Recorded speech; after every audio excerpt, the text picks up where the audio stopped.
So we've seen that we can upload files into the drive by uploading, but what else can we do? These things, right? We can create new files.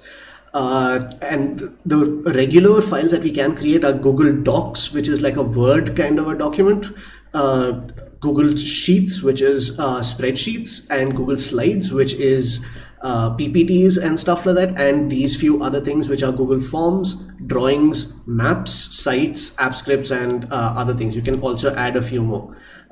We won't go through all of them, obviously, but let's do the most basic one, which is Google Docs, obviously. And it opens up just like a regular, and it looks like a regular Microsoft Word or a regular text editor kind of a software. Has all the same features. Let's just say hello there. No, there. Wow, okay. Typing is hard. So this is now a Word document. This is what's this? You can download this as a docx folder, I mean file, PPT, PDFs, if I'm not mistaken, etc. All the other versions are also here.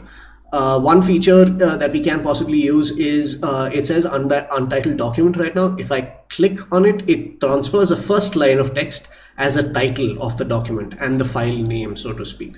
So it gets saved there. So now if you go back into our drive, which is it says untitled document there, but if I refresh it, it becomes hello there. So now that's the file name for it. So I can obviously redo that if I so choose.